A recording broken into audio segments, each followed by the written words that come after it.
So my name is Jonathan Oppenheimer. I'm the Government Relations Director for the Idaho Conservation League based out of Boise, Idaho.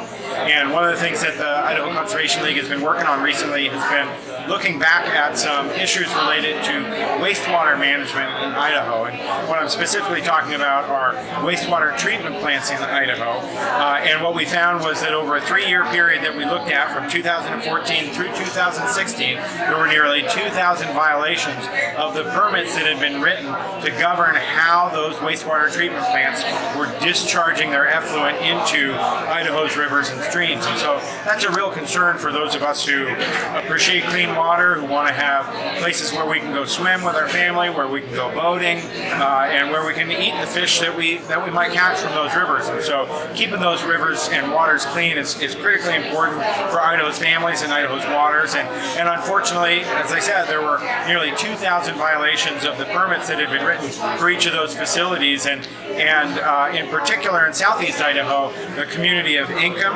had 194 violations, which topped the list. So there was no community in the state of Idaho that had more violations than the city of Inkom.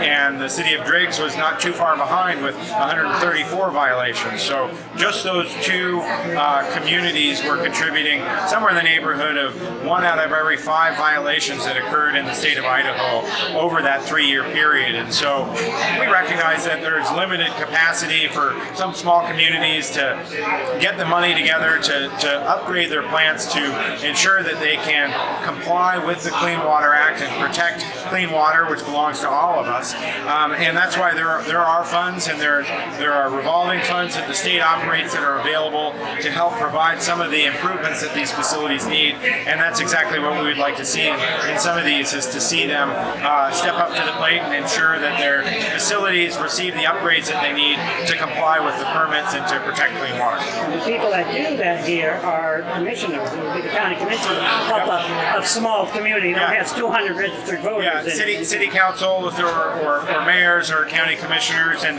there were also some communities that didn't have a single violation. One of those in particular was the community of Grace down here, not far from Inkom, that had 0 violations. And so it's entirely possible for these communities to abide by the terms of their permits, and they should really be doing that. And they're putting themselves at financial liability, but more important than that, they're impacting the quality of the waters and the streams that we all rely upon.